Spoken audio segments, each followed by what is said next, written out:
Quando entrei, minha sogra disse: os filhos da minha filha comem primeiro. Os filhos dela podem esperar pelas sobras. Meus filhos ficaram sentados quietinhos ao lado de seus pratos vazios. Minha cunhada acrescentou: eles deveriam saber qual é o seu lugar. Não disse nada. Apenas peguei meus filhos e fui embora. Eles pensaram que eu estava derrotada.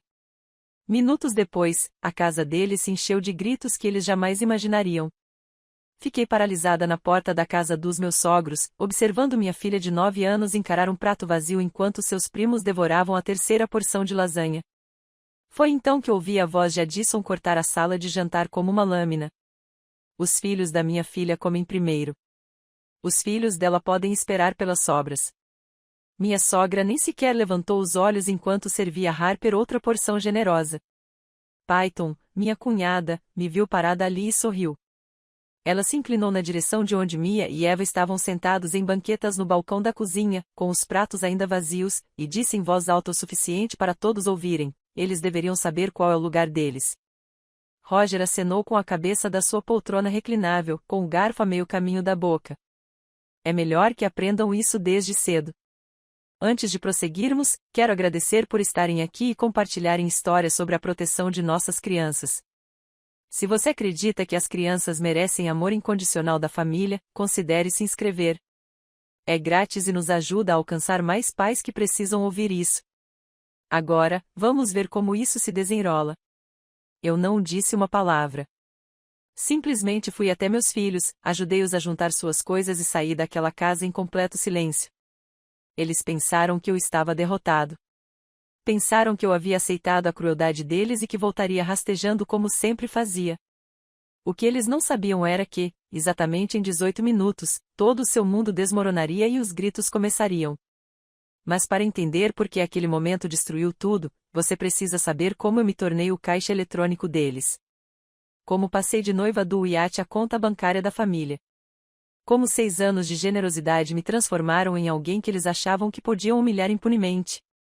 Tudo começou 2 meses antes do meu casamento, quando Addison me ligou no trabalho.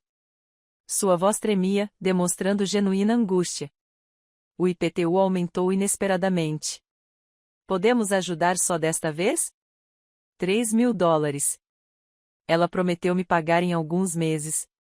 Eu estava sentado no meu escritório na empresa farmacêutica onde trabalhava como gerente sênior de projetos, encarando o número que ela havia anotado para mim. $3.000 não era pouco, mas também não era impossível.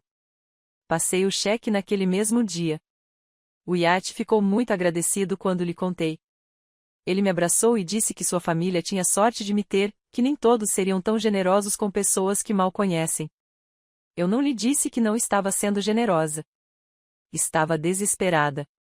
Meus pais morreram em um acidente de carro durante meu 3º ano de faculdade, deixando-me com uma herança modesta e uma solidão esmagadora que me fazia ansiar por contato familiar. A família de Wyatt parecia ser tudo o que eu havia perdido.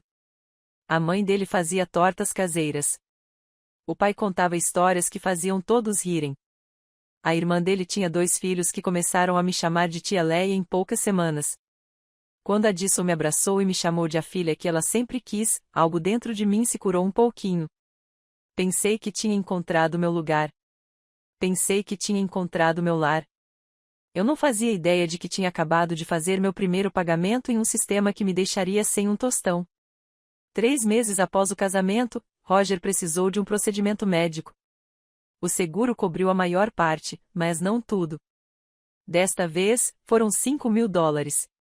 Addison chorou ao perguntar, explicando o quanto Roger se sentia envergonhado por precisar de ajuda, o quanto ele estava orgulhoso e o quanto significava para ele que a família estivesse se unindo quando as coisas ficavam difíceis. Assinei aquele cheque ainda mais rápido do que o primeiro, porque a gratidão dela me fez sentir necessário de uma forma que eu nunca tinha experimentado antes.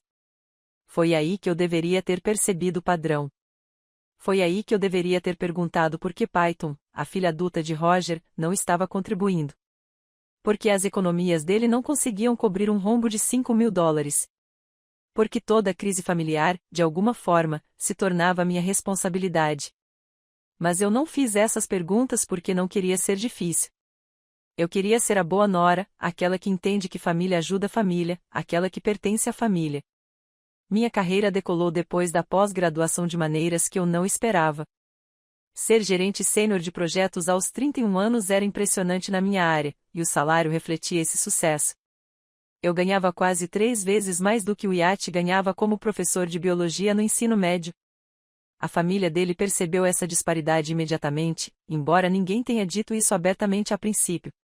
Em vez disso, Addison comentava o quanto se orgulhava de Wyatt ter se casado com alguém tão bem-sucedida, tão capaz de proporcionar estabilidade. Ela tocou meu braço ao dizer isso, com os olhos demonstrando um afeto genuíno. Eu não percebi que ela estava calculando meu valor até o último centavo. Os pedidos aumentaram após aquele primeiro ano com uma precisão que eu era cego demais para perceber. Addison ligava poucos dias depois de eu mencionar uma promoção, de repente se deparando com uma emergência no telhado que precisava de $15.000. O orçamento da empreiteira chegaria ao meu e-mail naquela mesma tarde, como se ela estivesse planejando essa conversa há semanas. A caminhonete do Roger pifou logo depois que meu bônus de fim de ano caiu na nossa conta, exigindo uma substituição imediata, porque como ele ia chegar ao seu emprego de meio período na loja de ferragens sem um meio de transporte confiável? E então veio a crise de Peyton. Seu divórcio de um marido abusivo se tornou um pesadelo. E, de repente, ela precisou de um advogado de custódia para proteger Harper e Liam. $12.000 em honorários advocatícios. Addison me ligou aos prantos, explicando que a família se mantém unida, que protegemos os nossos, e que eu não queria ajudar a manter aqueles bebês a salvo do pai deles. Eu escrevi aquele cheque sem nem mesmo discutir o assunto com o Wyatt a princípio, porque como eu poderia dizer não à proteção das crianças? O que eu não perguntei foi porque os próprios pais de Peyton, que eram donos da casa e tinham poupança para a aposentadoria, não podiam arcar com os honorários advocatícios da filha. Porque toda emergência familiar, de alguma forma, ignorava as pessoas que deveriam ser as primeiras a serem atendidas e recaía diretamente sobre mim? Eu estava ocupada demais tentando provar que pertencia àquele lugar para perceber que estava sendo usada. 6 anos. 6 anos emitindo cheques para emergências que sempre pareciam coincidir com meus bônus e aumentos salariais. 6 anos financiando reparos no telhado, substituição de caminhões, honorários advocatícios e contas médicas. Durante 6 anos, ouvi que eu era generosa, altruísta e exatamente o tipo de nora que toda mãe sonha em ter. O que não consegui perceber durante todos esses anos foi a completa ausência de reciprocidade. Havia de mão única em que nosso relacionamento se transformou, onde eu dava tudo e não recebia nada além de mais pedidos. Quando Mia foi hospitalizada com pneumonia grave e eu precisava desesperadamente de ajuda com Evan, Addison estava muito ocupada com o grupo de mulheres da igreja para cuidar dele. Quando sofri um aborto espontâneo e mal conseguia sair da cama, Peyton não podia se ausentar do seu emprego de meio período em uma boutique para trazer refeições ou ajudar com as crianças. Quando Wyatt e eu estávamos passando por dificuldades no nosso casamento e precisávamos desesperadamente de um fim de semana para nos reconectarmos, de repente todos tinham conflitos de agenda e compromissos prévios que impossibilitavam o cuidado com as crianças. Mas quando eles precisavam de dinheiro, eu era sagrado para a família, tinha a obrigação de me sacrificar sem hesitar. O Wyatt nunca questionou isso. Ele havia sido criado em uma casa onde a palavra de sua mãe era lei absoluta, onde a posição de Peyton como filha biológica lhe garantia um status que eu jamais conseguiria alcançar, não importando quanto tempo ficássemos casados ou quanto dinheiro eu contribuísse. Ele acreditava sinceramente que apoio financeiro era sinônimo de amor, que emitir cheques comprovava nosso compromisso com os laços familiares. Eu queria tanto ser uma boa esposa, honrar a família dele da mesma forma que ele a honrava, que ignorei a crescente inquietação no meu estômago. Ignorei o fato de nunca perguntarem sobre meu estresse no trabalho nem celebrarem minhas conquistas.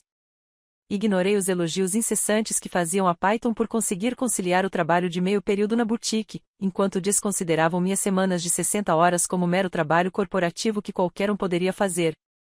Ignorei o fato de terem dezenas de fotos de Harper e Liam espalhadas pela casa, mas nenhuma foto de Mia e Eva. Ignorei tudo porque tinha pavor de ser a nora difícil, a forasteira que não entendia os costumes deles, a mulher que se casou com o filho deles, mas nunca se encaixou completamente no mundo deles. Então, continuei emitindo cheques e fingindo que estava tudo bem. Continuei aparecendo nos jantares de domingo, onde esperavam que eu ajudasse a cozinhar e limpar, enquanto Peyton ficava sentada à mesa mexendo no celular. Continuei me oferecendo para ser anfitriã de festas em nossa casa porque as costas de Addison doíam demais para aguentar o trabalho, e depois a observava brincar com Harper e Liam por horas sem demonstrar nenhuma dor aparente. Continuei sendo o caixa eletrônico em que eles podiam confiar. A solução para todos os problemas financeiros. A nora que nunca dizia não. Até o dia em que entrei e vi meus filhos sentados diante de pratos vazios enquanto seus primos se banqueteavam. Até ouvir Addison dizer que meus filhos podiam esperar pelas sobras. Até Python dizer aos meus bebês que eles precisavam saber qual era o seu lugar. Foi nesse instante que 6 anos de cegueira deliberada se desfizeram. Foi nesse instante que finalmente entendi o que eu realmente vinha financiando durante todo esse tempo. Não se trata de laços familiares. Não se trata de pertencimento, apenas da humilhação sistemática a que meus filhos foram submetidos pelas mãos de pessoas que achavam que meu dinheiro valia mais do que a dignidade deles. Reuni Mia e Eva e saí daquela casa sem dizer uma palavra, porque não confiava em mim mesma para falar, pois se começasse a falar, começaria a gritar, e precisava estar fria e calculista para o que viria a seguir. No carro, Evan perguntou baixinho se estávamos em apuros. Mia olhava pela janela com lágrimas escorrendo pelo rosto, que ela nem se deu ao trabalho de enxugar. E tomei uma decisão ali mesmo, naquela entrada de casa. Chega de ser a boa nora, chega de pagar propina para gente que achava que meus filhos eram descartáveis. Peguei meu celular e olhei a hora. 7h27, liguei o carro e dirigi para casa em silêncio. Minha mente já calculava exatamente o que eu precisava fazer, exatamente quanto tempo eu precisava esperar. Exatamente como eu faria com que eles entendessem o que tinham acabado de perder. 18 minutos. Esse foi o tempo que meus filhos ficaram sentados com os pratos vazios, observando os primos comerem. Em 18 minutos, eu ia retribuir o favor. Amanhã começou como qualquer outra terça-feira. Deixei as crianças no acampamento de verão, assisti a 3 apresentações seguidas para clientes sobre um novo ensaio clínico de um medicamento que estávamos gerenciando e respondi a cerca de 17 e-mails que pareciam exigir atenção imediata. Às 16h30, eu ainda estava presa em uma sala de conferências ouvindo nosso pesquisador principal explicar por que precisávamos ajustar o cronograma de testes, e percebi com um pressentimento ruim que não conseguiria buscar Mia e Eva até às 17h. Mandei uma mensagem para Addison debaixo da mesa, tentando parecer que estava anotando algo em vez de pedir ajuda. Estou atrasada no trabalho. Será que você poderia buscar as crianças no acampamento e ficar com elas até às 7? Me desculpe pelo aviso em cima da hora. A resposta dela veio em 30 segundos. Claro. Adoraria passar mais tempo com eles. Leve todo o tempo que precisar. Eu deveria ter percebido naquele instante que algo estava errado. Addison nunca se oferecia para passar mais tempo com meus filhos. Sempre havia uma desculpa pronta. Ela estava com muita dor nas costas. Tinha um compromisso na igreja e não estava se sentindo bem. A ansiedade demonstrada nessas 3 frases deveria ter acionado todos os meus alarmes. Mas eu estava aliviado demais para questioná-la. Respondi com um agradecimento sincero e voltei minha atenção para a apresentação. Já calculava mentalmente o quão rápido eu poderia escapar assim que a reunião terminasse. Não consegui escapar rapidamente. O pesquisador tinha perguntas. O diretor do projeto tinha preocupações. Quando finalmente cheguei ao meu carro, já eram 6h45 e eu estava mandando mensagem para Addison novamente para avisá-la que estava a caminho. Ela respondeu com um emoji de carinha sorrindo e me disse que o jantar estaria pronto quando eu chegasse. Jantar. Ela tinha feito o jantar para eles. Esse deveria ter sido meu segundo sinal de alerta. Cheguei à entrada da garagem deles às 7h15. O sol começava a se pôr, projetando longas sombras sobre o gramado impecavelmente cuidado. Antes mesmo de desligar o motor, eu já conseguia ouvir risadas de crianças vindas de dentro da casa. Mas algo naquele som parecia estranho, fragmentado, como se fossem 2 grupos distintos rindo de coisas diferentes em cômodos diferentes. Peguei minha pasta de trabalho e subi a entrada principal, procurando a chave que me deram há 6 anos. Addison me presenteou com a chave durante um jantar de domingo logo após o casamento, fazendo toda uma cerimônia em torno dela. Ela ergueu na frente de todos e anunciou que eu agora fazia oficialmente parte da família, que aquela chave simbolizava meu lugar em sua casa e em seus corações. O iate ficou emocionado. Python me abraçou. Roger fez um brinde. Eu chorei lágrimas de gratidão naquele dia, porque senti como se finalmente tivesse voltado a pertencer a algum lugar. A chave parecia pesada na minha mão quando a inseri na fechadura. A porta da frente dava diretamente para a sala de estar deles, mas o barulho vinha de mais para dentro da casa, da cozinha e da sala de jantar. Entrei e imediatamente senti o cheiro de comida italiana, molho de tomate encorpado, alho e pão fresco. Meu estômago roncou porque eu tinha pulado o almoço e pensei que talvez Addison tivesse feito o suficiente para mim também. Que aquele era um daqueles raros momentos em que ela realmente estava pensando nas minhas necessidades, e não apenas nas dela. Segui o som de vozes e risos, meus saltos altos tilintando no piso de madeira. O corredor dava para uma grande cozinha integrada com a sala de jantar, e foi então que eu vi a cena que se repetiria em meus pesadelos com perfeita e terrível clareza. Os filhos de Python estavam sentados à formal mesa de jantar de mogno como se estivessem participando de algum tipo de celebração. Harper, de 10 anos, tinha o guardanapo bem ajeitado dentro da blusa enquanto devorava o que parecia ser a terceira porção de lasanha. Liam, de 8 anos, quase da mesma idade que Mia, ria de algo que sua mãe havia dito enquanto pegava outro pedaço de pão de alho da cesta no centro da mesa. Os pratos deles estavam abarrotados de comida. Pratos de verdade, aqueles bonitos com estampa floral que Addison geralmente reservava para os feriados. Taças de cristal cheias de limonada estavam ao lado de cada prato. Guardanapos de pano, não de papel. Meus filhos estavam sentados em banquetas no balcão da cozinha, a uns 4,5 metros de distância. Os pratos estavam completamente vazios. Nem uma migalha sequer, apenas superfícies de cerâmica branca que pareciam espelhos, refletindo a sua insignificância. Mia e Eva não estavam rindo. Permaneceram sentados, completamente imóveis, com as mãos cruzadas no colo, observando os primos comerem como quem assiste a algo na televisão, algo do qual não fazem parte e jamais fariam. A segregação física era tão deliberada, tão nítida, que meu cérebro não conseguiu processar imediatamente o que eu estava vendo. Isso não foi um acidente. Não foi falta de planejamento ou uma escolha de momento. Foi intencional. Addison estava de pé à mesa de jantar, de costas para meus filhos, servindo a Harper outra porção generosa de lasanha diretamente de uma travessa. Ela estava sorrindo e conversando com Python, que estava sentada à mesa, mexendo no celular com uma mão enquanto tomava limonada distraidamente com a outra.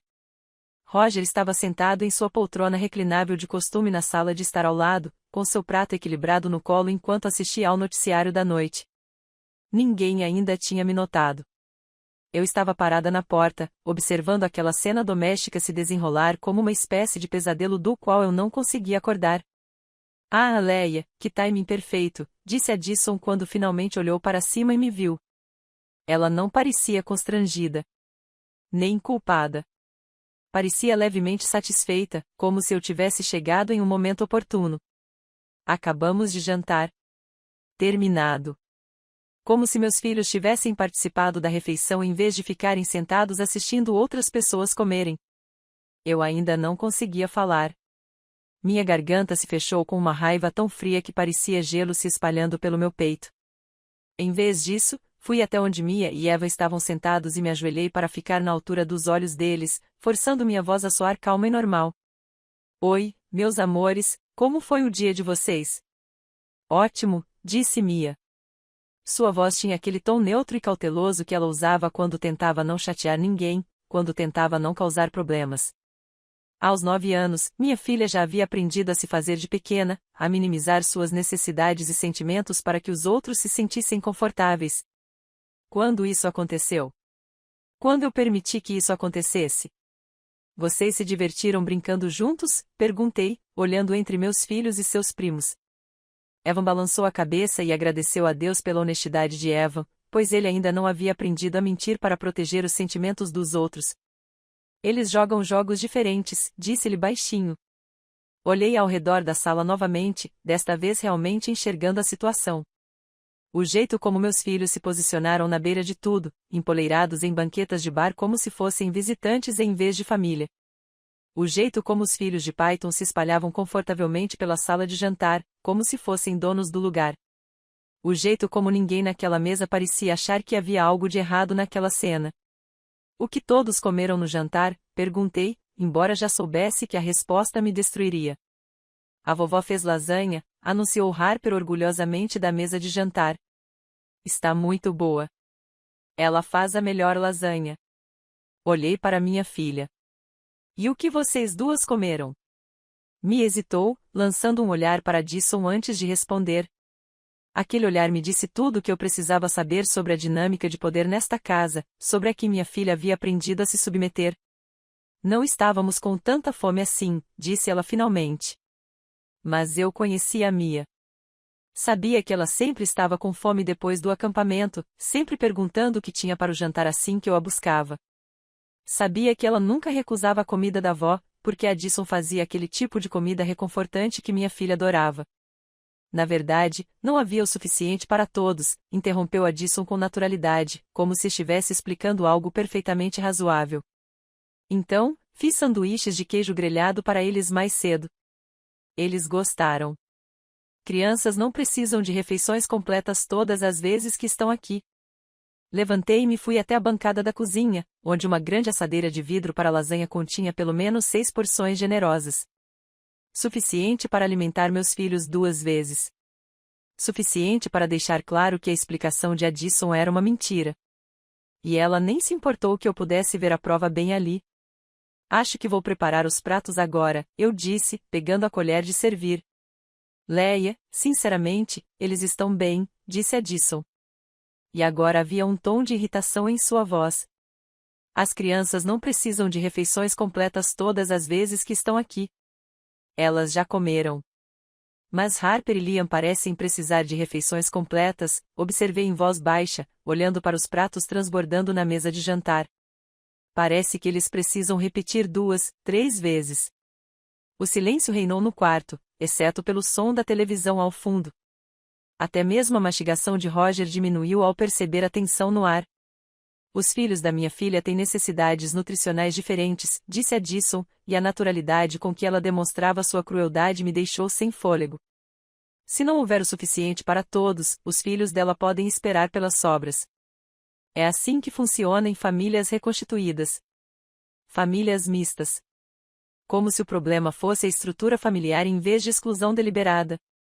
Como se ela estivesse explicando matemática básica em vez de ensinar aos meus filhos que eles não mereciam comer. Comecei a servir a lasanha em 2 pratos limpos, com as mãos tremendo de fúria que mal conseguia conter. Atrás de mim, ouvi a cadeira de Python arrastar no chão. Ouvi seus passos se aproximando. E então ouvi sua voz dirigida aos meus filhos, não a mim. Vocês 2 são crianças adoráveis, disse ela. E quando me virei, ela estava sorrindo.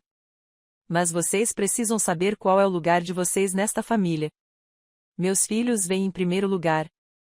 É assim que funciona. O garfo de Mia, que ela havia pegado na expectativa de finalmente comer, parou no meio do caminho até o prato que eu estava preparando. Os olhos de Evan se encheram de lágrimas que ele era orgulhoso demais para deixar cair. A voz de Roger veio da sala de estar, agradável e objetiva. É melhor que aprendam isso desde cedo. Observei os rostos dos meus filhos enquanto absorviam essa lição. Essa lição sobre o valor deles, sobre como a própria família os via como seres inferiores que não mereciam dignidade ou gentileza básicas. Algo dentro de mim se partiu ao meio. Vamos, crianças, eu disse baixinho.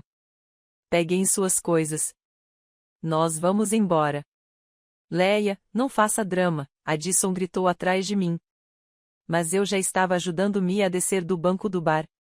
Podemos conversar sobre isso. Não respondi. Simplesmente coloquei os pratos de lasanha que estava preparando no micro-ondas e programei para 2 minutos. Se meus filhos iam comer direito, sentados, sem pressa. Não iam sair correndo pela porta como se eu tivesse vergonha de alimentá-los nesta casa. Falar sobre o que, eu finalmente disse, com a voz estranhamente calma até para os meus próprios ouvidos. Sobre como você acha que meus filhos deveriam aceitar ser membros de segunda classe da família. Sobre como você acha apropriado alimentá-los com restos enquanto seus primos se banqueteiam. O micro-ondas apitou. Retirei os pratos, testei a temperatura com o dedo e os coloquei na frente de Mia e Eva. Os rostos deles se transformaram quando viram a comida, comida de verdade, a mesma comida que seus primos estavam saboreando. Aquela alegria não deveria ter partido meu coração, mas partiu. Eles não deveriam ter sido tão gratos por um gesto básico de decência. Você está distorcendo tudo, disse Roger de sua poltrona reclinável, finalmente pousando seu próprio prato. Nós amamos essas crianças. Olhei para ele diretamente pela primeira vez. Você veio? Quando foi a última vez que você assistiu a um jogo de beisebol do Eva? Silêncio. Quando foi a última vez que você perguntou a Mia sobre o projeto dela para a feira de ciências? Ela ganhou o segundo lugar na turma, aliás. Construiu uma maquete do sistema solar que acendia quando você apertava os botões de cada planeta. Mais silêncio. Quando foi a última vez que algum de vocês os tratou como se eles realmente pertencessem a este lugar? Enquanto meus filhos comiam, puxei um dos outros bancos do bar e sentei ao lado deles, observando seus rostos enquanto se concentravam na comida com uma intensidade que me apertava o peito. Eles comiam como se tivessem medo de que alguém pudesse tirar a comida deles. 7, 9 anos, e já tinham aprendido a não pegar nada para sempre nesta casa. Então, o que vocês fizeram o dia todo? Perguntei gentilmente, mantendo a voz leve, embora pudesse sentir o olhar de Addison me perfurando a nuca. Passei a maior parte do tempo assistindo à TV, disse Eva entre uma mordida e outra. Alguma série boa? Ele deu de ombros. Só desenhos animados, aqueles para criancinhas. Você jogou algum jogo? Está um dia tão lindo lá fora. A pergunta ficou pairando no ar por um instante antes de Mia responder, com os olhos ainda fixos no prato. Harper e Liam foram ao parque com a vovó. Parece divertido. Você também foi? Silêncio. Aquele tipo de silêncio que diz tudo. Por que você não foi ao parque, meu bem? Perguntei, embora já soubesse que a resposta me devastaria. A vovó disse que só podia levar 2 crianças em segurança, explicou Mia com uma naturalidade que me despedaçou por dentro. E Harper e Liam pediram primeiro, então eles puderam ir. Perguntaram primeiro como se a avó dos meus filhos atendesse por ordem de chegada, em vez de tratar todos os netos igualmente. Como se levar 4 crianças a um parque público fosse de alguma forma mais perigoso do que levar 2. Quanto tempo eles ficaram fora? Perguntei. Não sei. Faz muito tempo. Assistimos a 3 episódios de desenhos animados. 1h30, no mínimo. Meus filhos ficaram sentados dentro de casa assistindo a programas de televisão infantis enquanto a avó levava os primos ao parque em uma tarde perfeita de verão, e ninguém achou que houvesse nada de errado com a situação. Olhei para Addison, que de repente demonstrou muito interesse em limpar a mesa de jantar, que já estava limpa. Você não podia levar as 4 crianças ao parque. É uma questão de segurança, Leia, disse ela sem olhar para mim. Só consigo cuidar de um número limitado de crianças por vez, e Harper e Liam conhecem melhor as regras do parque. Eles sabem como ficar perto e obedecer. Eu não queria arriscar. Arriscar o quê? Interrompi-a. Arriscar que meus filhos convivam no mesmo espaço que seus primos. Arriscar que eles sejam tratados como se fossem importantes. Não foi isso que eu disse. Mas era isso que você queria dizer. Python, que estava quieta desde que eu comecei a esquentar a lasanha, de repente largou o celular. Na verdade, Leia, já que você está aqui, devo mencionar que estaremos bem ocupadas nos próximos fins de semana. O verão é cheio de atividades. A mudança de assunto foi tão repentina que levei um segundo para entender. Que tipo de atividades? Ah, você sabe, festas na piscina da comunidade, churrascos na vizinhança, o encontro anual da família da minha mãe. Ela disse isso casualmente, como se estivesse apenas puxando conversa, mas percebi a exclusão deliberada em suas palavras. Isso parece maravilhoso. As crianças adorariam tudo isso, especialmente as festas na piscina. A Mia tem praticado mergulho o verão inteiro. A temperatura no quarto caiu 10 graus. Bem, disse Python, com um sorriso que não chegava aos olhos. São eventos bem específicos. Não são adequados para todos. O que isso significa? Roger pigarreou na sala de estar. O que Python quer dizer é que alguns desses eventos são especificamente para a família de sangue. Para simplificar as coisas, entende? Tradições e tudo mais. Família de sangue. Era uma expressão que reduzia meus filhos a estranhos em sua própria árvore genealógica. Entendo, eu disse, embora estivesse apenas começando a compreender a estrutura completa da exclusão deles. E você acha apropriado ensinar aos meus filhos que eles não são família de verdade, que não merecem as mesmas experiências que seus primos? Não estamos dizendo que eles não são família de verdade, protestou Addison, finalmente olhando diretamente para mim. Estamos apenas sendo realistas sobre a dinâmica social. Seus filhos precisam entender que os filhos de Python sempre terão certos privilégios porque carregam nosso sangue. É natural. É biológico. Natural e biológico. Ela estava usando termos científicos para justificar a crueldade, como se a genética fosse uma desculpa razoável para tratar crianças de forma diferente. Então, na festa na piscina, eu disse lentamente, enquanto Harper e Lia estão nadando e brincando com seus primos e amigos, onde exatamente você espera que meus filhos estejam? Ninguém respondeu. Na reunião de família, quando todos estão tirando fotos e compartilhando histórias sobre a história da família, Mia e Evan ficam parados num canto. Eles ficam esperando do lado de fora? Você está sendo deliberadamente obtusa, disse Python, com irritação transparecendo em sua voz. Ninguém disse que eles seriam excluídos de tudo. Estamos apenas dizendo que alguns eventos são mais apropriados para o nosso lado da família. O lado biológico. Olhei ao redor daquela sala de jantar, realmente a enxergando pela primeira vez. Os retratos nas paredes eram todos dos filhos de Python. Fotos de aniversário, fotos escolares, fotos espontâneas de Harper e Lia em várias fases da vida. Não havia uma única fotografia de Mia ou Eva em lugar nenhum daquela casa. Nenhuma. Deixe-me perguntar outra coisa, eu disse, levantando-me do banco do bar. Quando foi a última vez que algum de vocês foi aos jogos de beisebol do Eva? Ele joga todo sábado de manhã há 2 temporadas. Silêncio. Quando foi a última vez que você perguntou a Mia sobre a escola? Sobre os amigos dela, sobre a feira de ciências para a qual ela passou 6 semanas se preparando? Roger se remexeu desconfortavelmente em sua poltrona reclinável. Perguntamos sobre a escola. Quando? Quando foi a última vez que você ligou só para conversar com eles, e não para me pedir dinheiro? A pergunta foi como um golpe físico. Eu podia ver em seus rostos a constatação de que eu havia ligado os pontos que eles achavam que eu era cego demais para enxergar. Isso não é justo, disse Addison, com a voz embargada. Não é? Porque, do meu ponto de vista, parece que seu relacionamento com meus filhos sempre foi secundário em relação ao seu relacionamento com minha conta bancária. Você se lembrou de ligar quando Roger precisou de uma caminhonete nova. Você se lembrou de ligar quando a Python precisou de um advogado. Você se lembrou de ligar quando o telhado precisou de reparos. Mas você nunca se lembrou de ligar no aniversário da Mia. Nem uma vez em 9 anos. Nós enviamos cartões, protestou Python.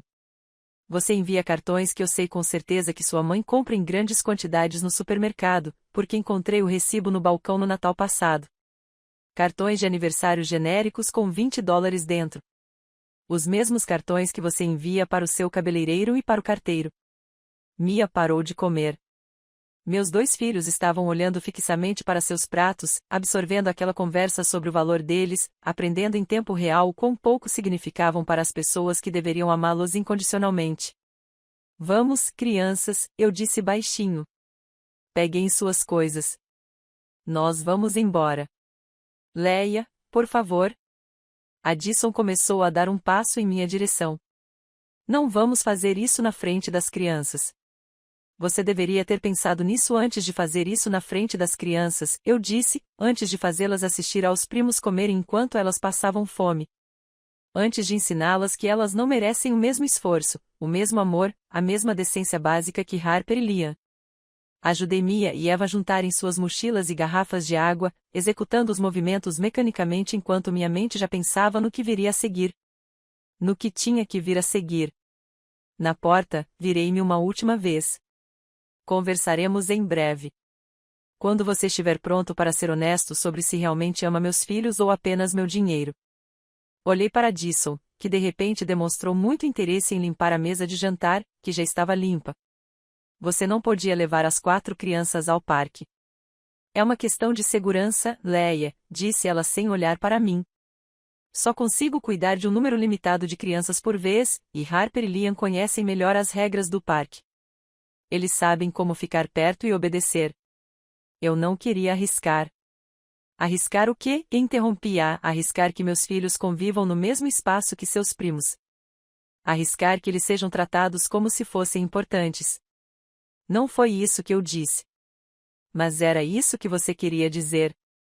Python, que estava quieta desde que eu comecei a esquentar a lasanha, de repente largou o celular. Na verdade, Leia, já que você está aqui, devo mencionar que estaremos bem ocupadas nos próximos fins de semana. O verão é cheio de atividades. A mudança de assunto foi tão repentina que levei um segundo para entender. Que tipo de atividades? Ah, você sabe, festas na piscina da comunidade, churrascos na vizinhança, o encontro anual da família da minha mãe. Ela disse isso casualmente, como se estivesse apenas puxando conversa, mas percebi a exclusão deliberada em suas palavras. Isso parece maravilhoso. As crianças adorariam tudo isso, especialmente as festas na piscina. A Mia tem praticado mergulho o verão inteiro. A temperatura no quarto caiu 10 graus. Bem, disse Python, com um sorriso que não chegava aos olhos. São eventos bem específicos. Não são adequados para todos. O que isso significa? Roger pigarreou na sala de estar. O que Python quer dizer é que alguns desses eventos são especificamente para a família de sangue. Para simplificar as coisas, entende? Tradições e tudo mais. Família de sangue. Era uma expressão que reduzia meus filhos a estranhos em sua própria árvore genealógica. Entendo, eu disse, embora estivesse apenas começando a compreender a estrutura completa da exclusão deles. E você acha apropriado ensinar aos meus filhos que eles não são família de verdade, que não merecem as mesmas experiências que seus primos? Não estamos dizendo que eles não são família de verdade, protestou Addison, finalmente olhando diretamente para mim. Estamos apenas sendo realistas sobre a dinâmica social. Seus filhos precisam entender que os filhos de Python sempre terão certos privilégios porque carregam nosso sangue. É natural. É biológico. Natural e biológico. Ela estava usando termos científicos para justificar a crueldade, como se a genética fosse uma desculpa razoável para tratar crianças de forma diferente. Então, na festa na piscina, eu disse lentamente, enquanto Harper e Liam estão nadando e brincando com seus primos e amigos, onde exatamente você espera que meus filhos estejam? Ninguém respondeu. Na reunião de família, quando todos estão tirando fotos e compartilhando histórias sobre a história da família, Mia e Evan ficam parados num canto. Eles ficam esperando do lado de fora? Você está sendo deliberadamente obtusa, disse Python, com irritação transparecendo em sua voz. Ninguém disse que eles seriam excluídos de tudo. Estamos apenas dizendo que alguns eventos são mais apropriados para o nosso lado da família. O lado biológico. Olhei ao redor daquela sala de jantar, realmente a enxergando pela primeira vez. Os retratos nas paredes eram todos dos filhos de Python. Fotos de aniversário, fotos escolares, fotos espontâneas de Harper e Liam em várias fases da vida. Não havia uma única fotografia de Mia ou Eva em lugar nenhum daquela casa. Nenhuma. Deixe-me perguntar outra coisa, eu disse, levantando-me do banco do bar. Quando foi a última vez que algum de vocês foi aos jogos de beisebol do Evan? Ele joga todo sábado de manhã há 2 temporadas. Silêncio. Quando foi a última vez que você perguntou a Mia sobre a escola? Sobre os amigos dela, sobre a feira de ciências para a qual ela passou 6 semanas se preparando? Roger se remexeu desconfortavelmente em sua poltrona reclinável. Perguntamos sobre a escola. Quando? Quando foi a última vez que você ligou só para conversar com eles, e não para me pedir dinheiro? A pergunta foi como um golpe físico. Eu podia ver em seus rostos a constatação de que eu havia ligado os pontos que eles achavam que eu era cego demais para enxergar. Isso não é justo, disse Addison, com a voz embargada. Não é? Porque, do meu ponto de vista, parece que seu relacionamento com meus filhos sempre foi secundário em relação ao seu relacionamento com minha conta bancária. Você se lembrou de ligar quando Roger precisou de uma caminhonete nova. Você se lembrou de ligar quando a Python precisou de um advogado. Você se lembrou de ligar quando o telhado precisou de reparos. Mas você nunca se lembrou de ligar no aniversário da Mia. Nem uma vez em 9 anos. Nós enviamos cartões, protestou Python. Você envia cartões que eu sei com certeza que sua mãe compra em grandes quantidades no supermercado, porque encontrei o recibo no balcão no Natal passado. Cartões de aniversário genéricos com $20 dentro. Os mesmos cartões que você envia para o seu cabeleireiro e para o carteiro. Mia parou de comer. Meus 2 filhos estavam olhando fixamente para seus pratos, absorvendo aquela conversa sobre o valor deles, aprendendo em tempo real quão pouco significavam para as pessoas que deveriam amá-los incondicionalmente. Vamos, crianças, eu disse baixinho. Peguem suas coisas. Nós vamos embora. Leia, por favor. Addison começou a dar um passo em minha direção. Não vamos fazer isso na frente das crianças. Você deveria ter pensado nisso antes de fazer isso na frente das crianças, eu disse, antes de fazê-las assistir aos primos comerem enquanto elas passavam fome. Antes de ensiná-las que elas não merecem o mesmo esforço, o mesmo amor, a mesma decência básica que Harper e Liam. Ajudei Mia e Eva a juntarem suas mochilas e garrafas de água, executando os movimentos mecanicamente enquanto minha mente já pensava no que viria a seguir. No que tinha que vir a seguir. Na porta, virei-me uma última vez. Conversaremos em breve. Quando você estiver pronto para ser honesto sobre se realmente ama meus filhos ou apenas meu dinheiro. O lampejo de pânico no rosto de Addison me disse tudo o que eu precisava saber. Pela primeira vez em 6 anos, ela estava percebendo que seu fluxo de caixa poderia estar em risco, que o caixa eletrônico em que ela confiava poderia finalmente fechar as portas. Acompanhei meus filhos até o carro em silêncio, coloquei os cintos de segurança neles e sentei no banco do motorista sem ligar o motor. Minhas mãos tremiam. Meu corpo inteiro tremia. Pelo retrovisor, pude ver as 2 crianças olhando pela janela, com os rostos cuidadosamente inexpressivos, daquele jeito que as crianças aprendem quando estão tentando não chorar. E foi aí que eu soube exatamente o que tinha que fazer. Girei a chave na ignição, mas não coloquei o carro em marcha. Apertei o volante com tanta força que meus nós dos dedos ficaram brancos. Pelo retrovisor, vi as 2 crianças olhando para fora de suas respectivas janelas. Seus rostos cuidadosamente inexpressivos, daquele jeito que as crianças aprendem quando estão tentando esconder o choro dos adultos. O silêncio no carro era pesado, opressivo, como se houvesse um peso físico pressionando nós 3. Eu deveria ter dito algo reconfortante, algo que melhorasse a situação. Mas minha garganta fechou e eu não conseguia encontrar palavras que não fossem mentiras. Finalmente, engatei a marcha a ré e saí da garagem. A casa estava lá, no meu retrovisor, com a luz quente entrando pelas janelas, parecendo exatamente o tipo de lar onde famílias se reuniam e crianças eram amadas. A ilusão era perfeita à vista de fora. Percorremos 3 quarteirões antes de Mia falar. Mamãe? Sua voz era tão baixa que quase não a ouvi por causa do barulho do motor. Por que a vovó e o vovô não gostam tanto da gente quanto da Harper e do Liam? A pergunta me atingiu como uma pedra caindo em águas calmas, enviando ondas de dor por tudo que eu pensava entender sobre nossas vidas. Abri a boca para lhe dar a resposta que uma mãe deve dar, a mentira reconfortante de que, claro, eles te amam igualmente. Que você está imaginando coisas. Que a família é complicada, mas o amor é simples. Mas eu não consegui. Não consegui mais mentir para ela. Eles deveriam te amar exatamente da mesma forma, meu bem, eu disse, com a voz trêmula. Os avós devem amar todos os seus netos igualmente. Mas eles não são. Essa foi a fala de Evan, direta e objetiva, do jeito que só uma criança de 7 anos consegue ser. Não somos família de sangue. A tia Python disse isso. Tive que encostar. Não conseguia mais enxergar a estrada por causa das lágrimas que começaram a cair sem que eu permitisse. Guiei o carro até o acostamento em frente a um parque escuro e o estacionei, pressionando as palmas das mãos contra os olhos como se pudesse conter o choro. Meu filho de 7 anos acabará de expressar sua própria sensação de inutilidade. E o fez no mesmo tom que usaria para comentar o tempo, como se fosse um fato da vida que ele já tivesse aceitado, como se já tivesse aprendido qual era o seu lugar no mundo.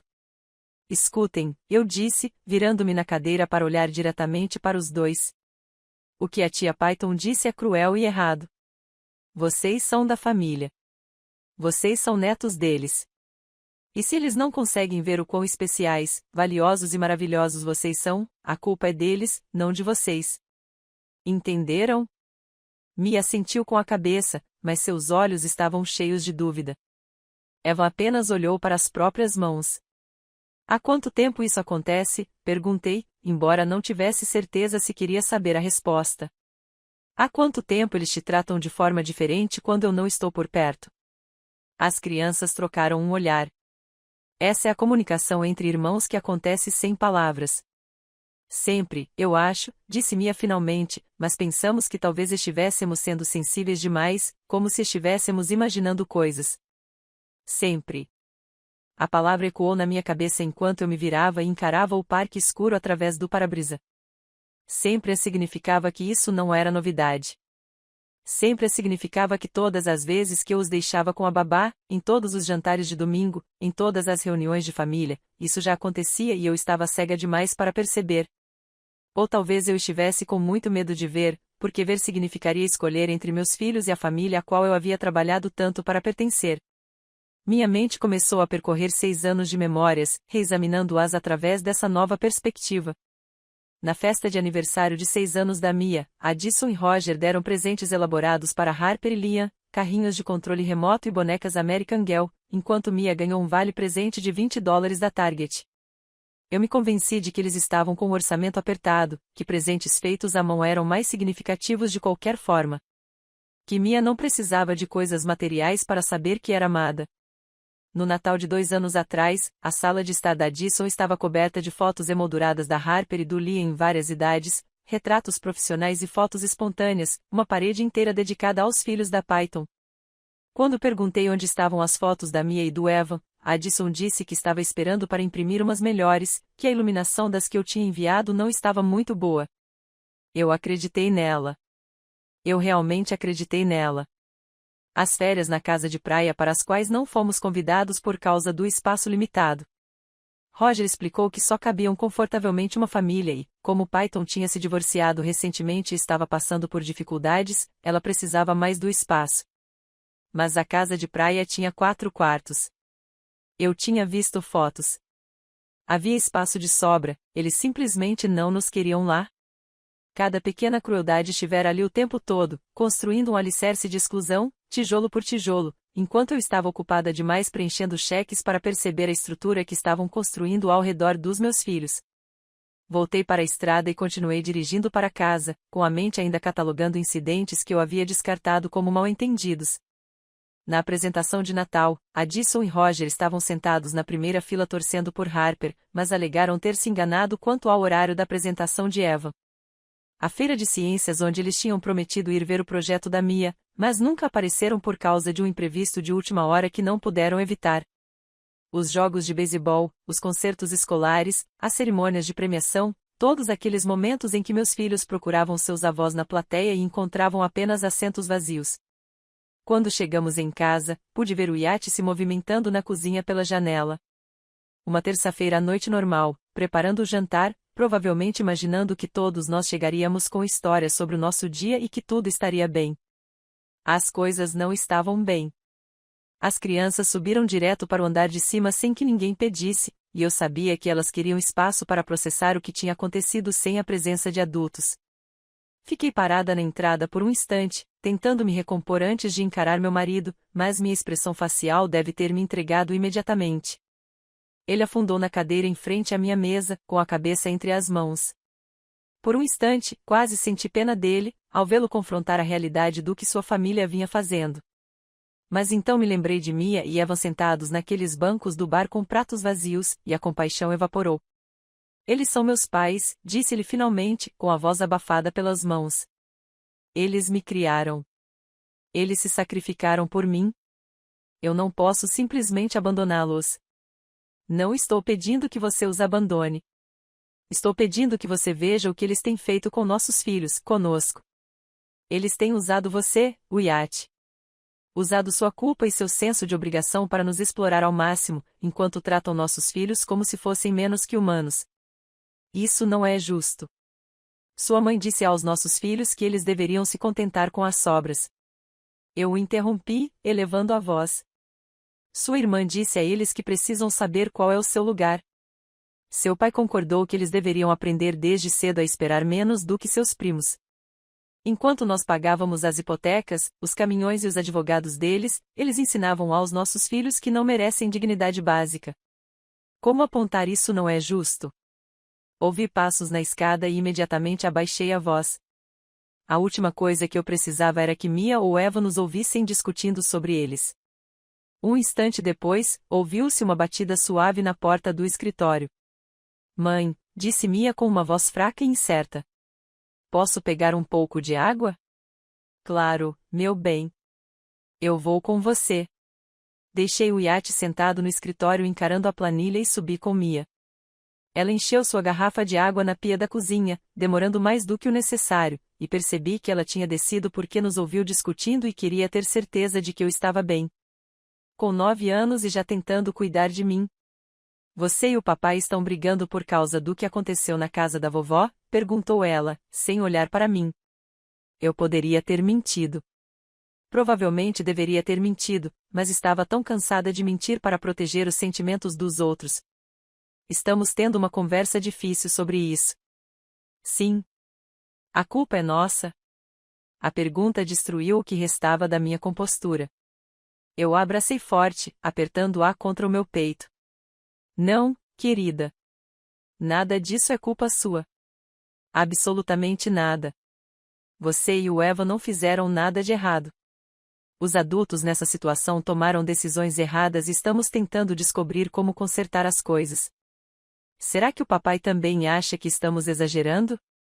Como se ela já tivesse internalizado que seus sentimentos de exclusão e humilhação não eram válidos? Como se ela tivesse aprendido a duvidar da própria percepção de crueldade. Papai está aprendendo algumas coisas às quais deveria ter prestado atenção há muito tempo, eu disse com cautela. É difícil para ele porque se trata da família dele, e ninguém quer acreditar que sua família faria algo para magoar de propósito. Ela acenou com a cabeça contra meu ombro, e eu pude sentir suas lágrimas encharcando minha camisa. Depois de ajudar a voltar para a cama, fiquei parado no corredor por um longo momento, apenas respirando, tentando encontrar forças para descer e terminar a conversa que havia começado. Meu celular vibrou no bolso. Era uma mensagem da Raquel, minha melhor amiga desde a faculdade. Como foi? Me liga se precisar conversar. Mandei uma mensagem para ela no caminho para casa. Uma mensagem breve explicando o que tinha acontecido. Agora eu percebia que precisava desesperadamente ouvir uma voz que não fosse a do iate. Alguém que entendesse sem me defender, que validasse o que eu estava sentindo em vez de me dizer que eu estava exagerando. Entrei no quarto e fechei a porta antes de ligar para ela. Conte-me tudo, disse Raquel imediatamente. Sem rodeios, sem conversa fiada. Então, eu contei. Falei sobre os pratos vazios e a mesa de jantar cheia, sobre a crueldade casual de Addison e a maldade deliberada de Python, sobre Roger concordando com a cabeça como se tudo aquilo fosse perfeitamente razoável. Contei ela sobre a reação defensiva de Wyatt e a planilha mostrando $134.000 em apoio a pessoas que não se deram ao trabalho de amar meus filhos. Raquel ouviu sem interromper, e essa era uma das coisas que eu mais amava nela. Ela não tentou consertar a situação, minimizá-la ou oferecer clichês. Ela simplesmente ouviu até que eu ficasse sem palavras. Não estou surpresa, disse ela finalmente, com tristeza na voz. Leia, venho observando esse padrão há anos. Tentei apontar isso com delicadeza, mas você não estava preparada para ouvir. Eu sei. Me desculpe. Não se desculpe. Eu entendo porque você não conseguiu enxergar isso. Você queria tanto uma família depois de perder seus pais. A família de Wyatt parecia ser tudo o que você sentia falta. Mas eles têm usado essa saudade contra você, usando sua generosidade como arma. O que eu faço? Perguntei, com a voz embargada. Como eu conserto isso? O que você quer fazer? Pensei nisso por um momento. Refleti bastante sobre o resultado que eu esperava. Eu queria um pedido de desculpas. Queria que eles mudassem? Queria salvar o relacionamento de alguma forma? Não. O que eu queria era que eles entendessem o que tinham perdido, o que tinham jogado fora ao tratar meus filhos como descartáveis. Quero que eles sofram da mesma forma que machucaram meus filhos, eu disse baixinho. Isso é terrível? É humano, disse Raquel.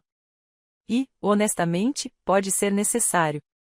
Algumas pessoas só aprendem quando enfrentam consequências reais. Nem sei por onde começar. Na verdade, disse Raquel, e pude perceber a mudança em seu tom, de amiga para assistente jurídica. Você pode ter mais opções do que pensa. Você não foi fiadora do financiamento imobiliário deles? Sim. Há 3 anos, quando eles estavam refinanciando, o crédito deles estava comprometido por causa de uma execução hipotecária anterior. E você vem fazendo pagamentos substanciais. Só o IPTU já é um absurdo. E a caminhonete do Roger? Você mencionou um empréstimo. Eu garanti a aprovação com meu score de crédito.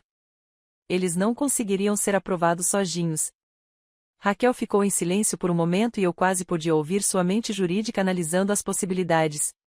Leia, você entende o que isso significa? Você não está apenas dando dinheiro a eles. Você é legalmente responsável pelas dívidas deles, o que significa que você também tem o poder de se desvincular dessas obrigações. Meu coração começou a bater mais rápido. O que você está dizendo? Estou dizendo que, se você quiser enviar uma mensagem muito clara e muito forte sobre o que acontece quando você se aproveita de alguém, você tem o direito legal de interromper todo o apoio imediatamente. Você pode se retirar como fiador daquela hipoteca. Você pode retirar sua garantia no financiamento do caminhão. Você pode parar de fazer todos os pagamentos que vinha fazendo em nome deles. O que aconteceria com eles? Eles teriam que arcar com essas despesas sozinhos. E, considerando o que você me contou sobre a situação financeira deles, provavelmente não conseguiriam. Eles correriam o risco de perder a casa por falta de pagamento. O caminhão seria retomado. Eles teriam que reduzir drasticamente seu padrão de vida. Sentei-me com essa informação, refletindo sobre ela. O poder que eu sempre tive sem perceber. A vantagem que eu lhes concedi livremente enquanto eles a usavam para ferir meus filhos. Quão rápido isso poderia acontecer? Perguntei. Se você ligar amanhã, os bancos os notificarão em 48 horas. Os processos de execução hipotecária levam cerca de 90 dias, mas o pânico começaria imediatamente. Pensei naqueles 18 minutos. 18 minutos em que meus filhos ficaram sentados com pratos vazios, observando seus primos comerem. 18 minutos de humilhação, fome e aprendendo que eles não importavam. Preciso pensar sobre isso, eu disse. Claro, mas Leia, seja qual for a sua decisão, estou aqui. Se precisar de documentos legais, se precisar de alguém para fazer ligações com você, se precisar apenas de alguém para te lembrar que você não está louca por estar com raiva, estou aqui. Depois que desliguei o telefone, sentei na beirada da cama olhando para o nada. Lá embaixo, eu conseguia ouvir o iate se movimentando, provavelmente ainda no escritório olhando aquela planilha. A casa estava silenciosa, exceto pelos sons normais de acomodação, o zumbido da geladeira e o latido distante do cachorro do vizinho. Abri o aplicativo do meu banco no celular e comecei a analisar os pagamentos recorrentes com mais atenção. O auxílio para pagamento da hipoteca que era depositado todo dia 1º, a prestação do caminhão no dia 15, a misteriosa transferência mensal para uma conta que eu tinha aberto anos atrás e que duvido que soubesse que estava pagando parte do aluguel do Python.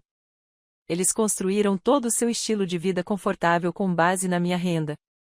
A bela casa, os veículos confiáveis, a possibilidade de tirar férias na praia e dar jantares elaborados.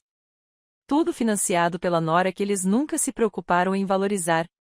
Passei a maior parte daquela noite pesquisando empréstimos com fiador, obrigações do fiador e legislação hipotecária. Às 3 horas da manhã, eu já havia entendido exatamente o que podia fazer e quais seriam as consequências.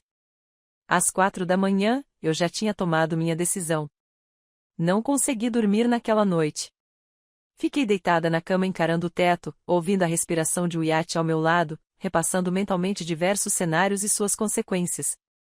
Quando o amanhecer rompeu as cortinas do nosso quarto, eu já sabia exatamente o que ia fazer.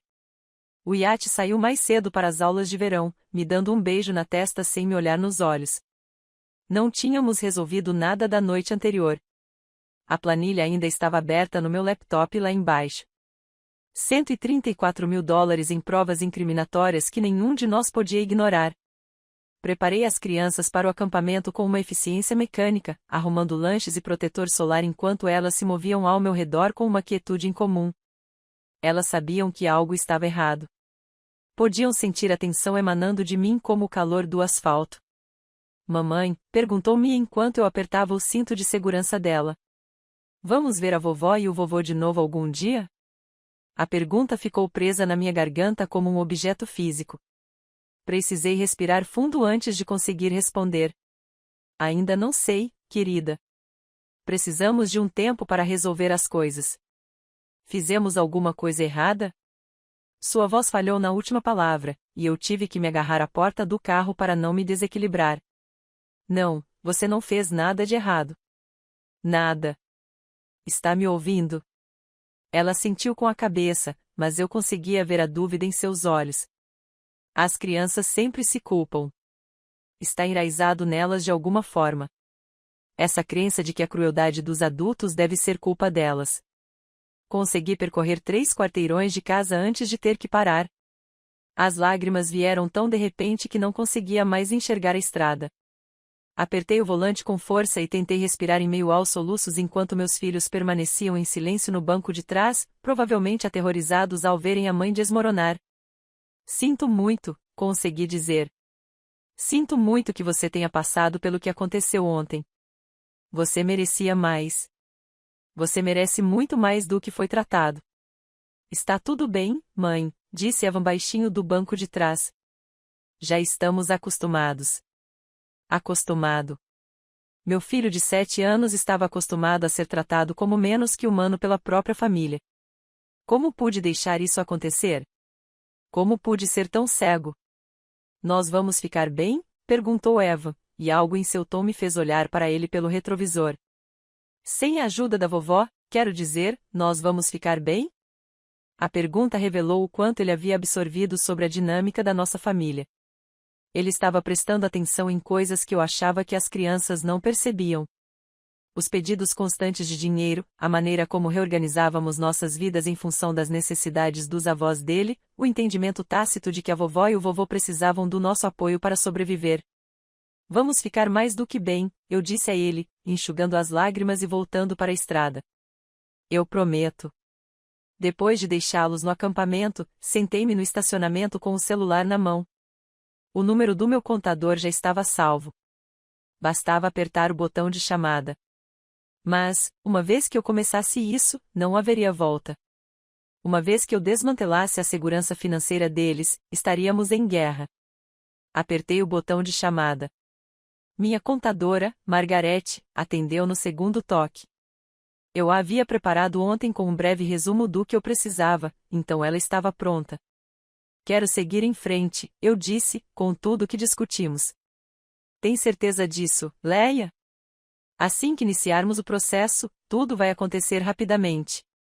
Tenho certeza. Deixe-me consultar seu arquivo. Ouvi algo digitando do outro lado da linha. Primeiro a hipoteca. Você consta como fiador do imóvel no endereço 847 Maple Grove Drive. Correto. Correto. Entrarei em contato com o banco esta manhã e iniciarei o processo para removê-lo como fiador.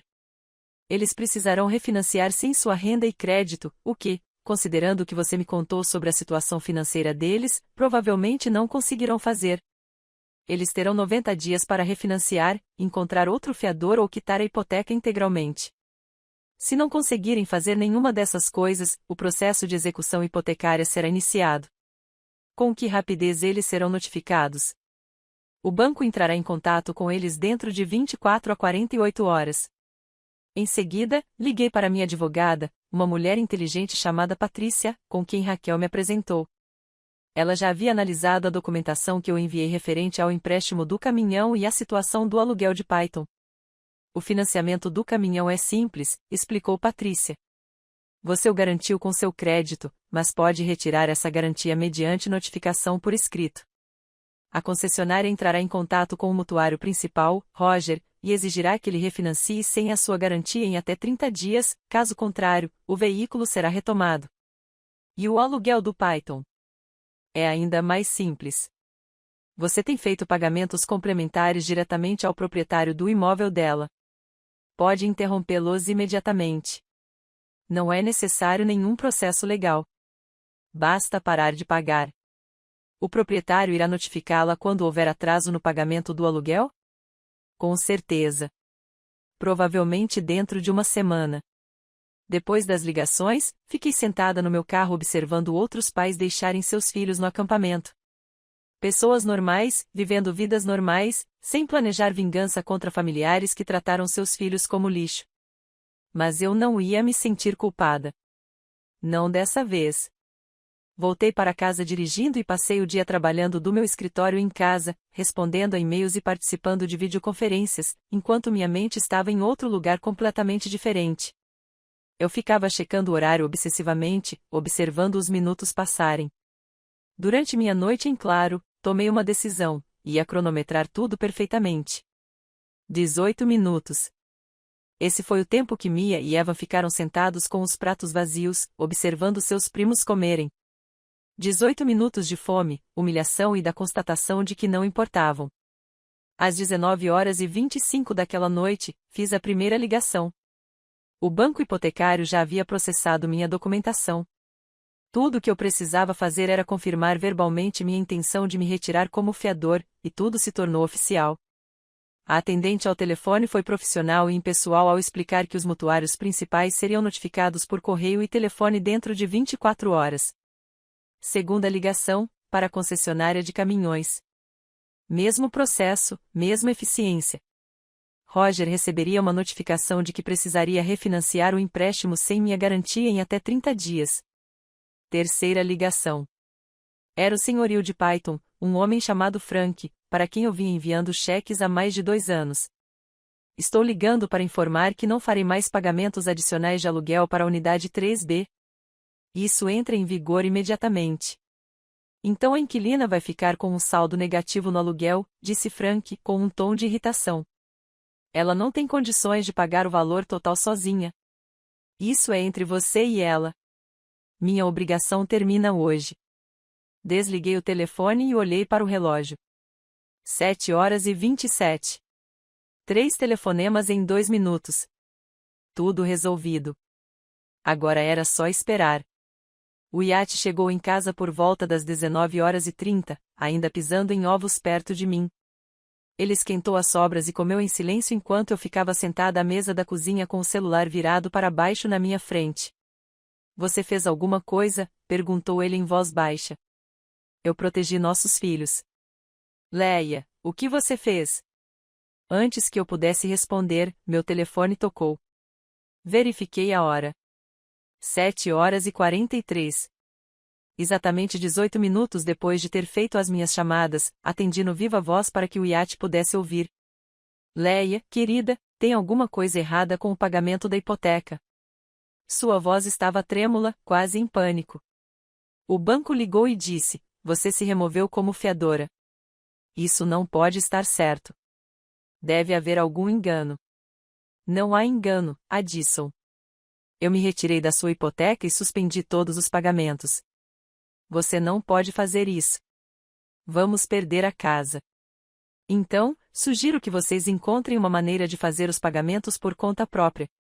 Vocês têm 90 dias antes do início do processo de execução hipotecária. Leia, por favor. Podemos resolver isso. Podemos? Porque ontem você disse aos meus filhos que eles deveriam esperar pelas sobras enquanto os filhos da sua filha comiam primeiro. Você disse a eles para saberem o seu lugar. Então agora você vai aprender o seu. Encerrei a chamada. O iate olhou para mim, com o rosto pálido. O que você acabou de fazer? Tirei tudo o que eu vinha dando a eles. A hipoteca, o empréstimo do caminhão, o aluguel do Python. Tudo isso acaba hoje. Eles vão perder tudo. Bom. Meu telefone tocou de novo. Era o Roger. Dessa vez, deixei ir para a caixa postal e, momentos depois, ouvi sua voz furiosa deixando uma mensagem sobre como eu estava destruindo a família, como eu não tinha esse direito e como ele ia me obrigar a consertar tudo. 12 minutos depois da primeira ligação, meu telefone tocou pela terceira vez. Python estava soluçando antes mesmo de eu dizer alô. Você disse para o Frank parar de pagar meu aluguel.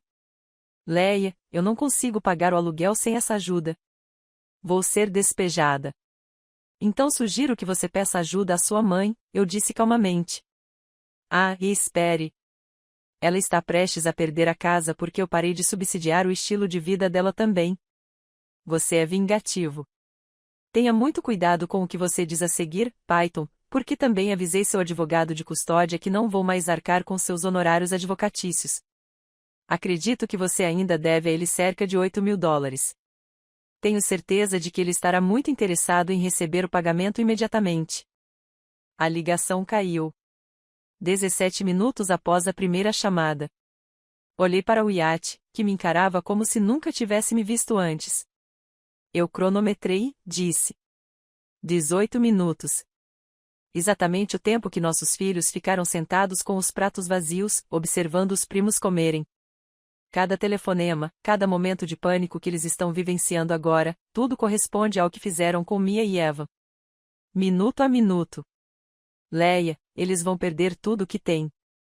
Sim, eu disse. São sim. O telefone de Wyatt começou a tocar às 6 horas da manhã seguinte. Ele olhou para a tela, depois para mim, e recusou a chamada. O telefone tocou novamente 30 segundos depois, e novamente, e novamente. Quando nos sentamos para tomar o café da manhã, ele tinha 14 chamadas perdidas de vários membros da família. Eu tinha 9. O bombardeio tinha começado. A primeira mensagem de voz de Addison começou com lágrimas. Leia, querida, por favor, me liga de volta. Houve um grande mal-entendido com o banco. Eles estão dizendo que vamos perder a casa. Por favor, precisamos resolver isso. Me liga. A segunda mensagem de voz, deixada 1 hora depois, tinha um tom diferente. Não sei que tipo de jogo você está jogando, mas isso não tem graça. Você não pode simplesmente destruir nossas vidas porque está chateado com uma pequena discordância. Somos família. Me ligue de volta agora mesmo. A terceira mensagem de voz era pura raiva. Como você ousa fazer isso conosco depois de tudo que fizemos por você? Nós a acolhemos nesta família de braços abertos. Nós a tratamos como uma filha. E é assim que você nos retribui, tirando nossa casa. Você é uma mulher rancorosa e vingativa, e o Wyatt merece coisa melhor. Eu ouvi cada uma delas com o Wyatt sentado do outro lado da mesa, observando minha expressão facial em busca de alguma reação. Mantive meu semblante neutro, clínico, como se estivesse analisando dados de um projeto de trabalho. Ela está entrando em espiral descendente, eu disse calmamente. Leia, talvez devêssemos. Deveriam fazer o quê? Dar-lhes outra chance de dizer aos nossos filhos que eles não são bons o suficiente. Emitir outro cheque para que possam continuar nos tratando como um caixa eletrônico com pulso. Ele não tinha resposta para isso. Por volta do meio da manhã, Roger já havia enviado 6 mensagens de texto, cada uma delas com um tom de agressividade crescente. A última ameaçava com uma ação judicial, alegando que eu havia firmado um acordo vinculativo para apoiá-los e que não poderia simplesmente me afastar sem consequências. Foi então que encaminhei toda a conversa para Patrícia, minha advogada. Ela me retornou a ligação em 20 minutos. Seu sogro está blefando, disse ela. Não existe nenhum acordo vinculativo. Todos os pagamentos que você fez foram voluntários. Estou enviando a ele agora mesmo uma notificação extrajudicial explicando que qualquer assédio adicional resultará em uma ordem de restrição. Obrigado. Leia, esteja preparada. A situação vai piorar antes de melhorar. Pessoas que dependem financeiramente de outras não desistem facilmente. Elas vão tentar de tudo para que você retome os pagamentos. Ele estava certo. No segundo dia, Python apareceu no meu prédio de escritórios. Eu estava em uma reunião quando minha assistente bateu na porta da sala de conferências, com uma expressão de desculpas e desconforto no rosto. Sinto muito interromper, mas há uma mulher no saguão exigindo falar com você. A segurança está cuidando disso, mas ela alega ser uma emergência familiar. Pedi licença da reunião e peguei o elevador até o saguão, já sabendo quem encontraria lá. Python estava perto da mesa de segurança, o rosto manchado de tanto chorar, a voz alta o suficiente para chamar a atenção de todos que passavam. Você não pode fazer isso comigo, dizia ela ao segurança, que parecia visivelmente desconfortável. Meus filhos vão ficar sem teto por causa dela. Senhora, a senhora precisa sair do prédio, disse o guarda com firmeza. Só depois que ela falar comigo. Aproximei-me lentamente, mantendo distância. Python. Ela se virou bruscamente e eu vi pânico genuíno em seus olhos. Por um instante, quase senti pena dela. Quase. Leia, por favor. Frank vai me despejar. Não consigo pagar o aluguel integral sozinha. Harper e Liam precisam de estabilidade. Você não pode fazer isso com meus filhos. Você fez isso com seus filhos quando decidiu que os meus não mereciam um mínimo de decência. Não foi isso que aconteceu. Você disse aos meus filhos que eles deveriam saber qual é o lugar deles, falei baixinho, consciente da plateia que havíamos atraído. Você disse que seus filhos vêm em primeiro lugar. Bem, agora os meus filhos vêm em primeiro lugar. Você vai dar um jeito, Python. Do mesmo jeito que milhões de mães solteiras dão um jeito quando não tem ninguém para pagar as contas. Vou perder a guarda. Você não entende?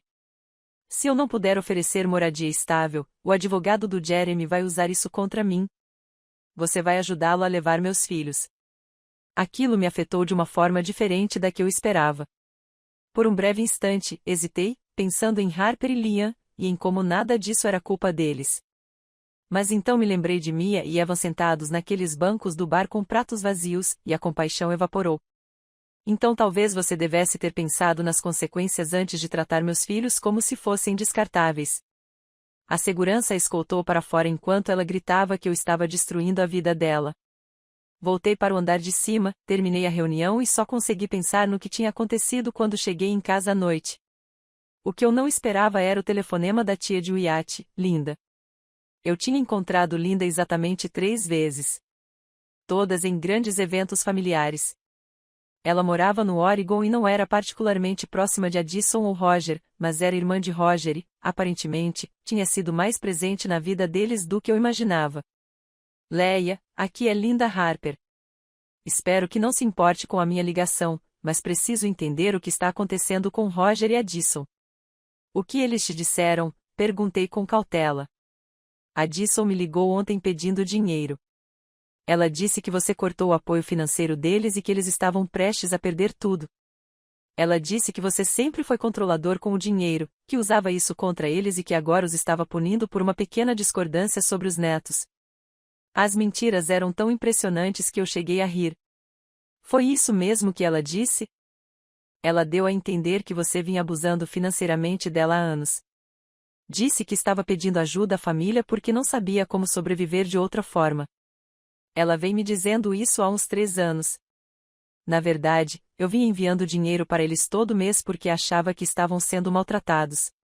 3 anos. Addison vinha conduzindo uma operação paralela com familiares, dizendo a eles que eu era o vilão, enquanto eu financiava ativamente todo o seu estilo de vida. Linda, você estaria disposta a ouvir o meu lado da história? É por isso que estou ligando. Enviei tudo para ela. A planilha mostrando $134.000 em pagamentos.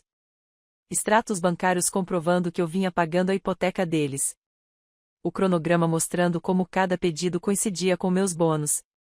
E então enviei a gravação que fiz no meu celular durante o jantar, onde dava para ouvir claramente a Addison falando sobre meus filhos esperando por restos de comida. 1 hora depois, Linda me ligou de volta e eu pude sentir a raiva em sua voz. Estou enviando $1.500 por mês para eles há 3 anos, com base em mentiras descaradas. Ela me disse que você estava retendo dinheiro enquanto vivia de forma extravagante. Ela te fez parecer um monstro.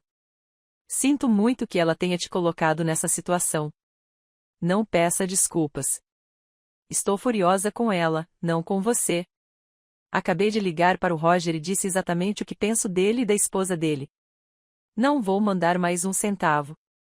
Nos dias seguintes, recebi ligações semelhantes do tio de Wyatt, Marcos, de 2 primos que eu mal conhecia e até da própria irmã de Addison, que aparentemente estava contribuindo para o que ela considerava uma situação desesperadora. Cada um deles tinha ouvido uma versão semelhante da mesma história.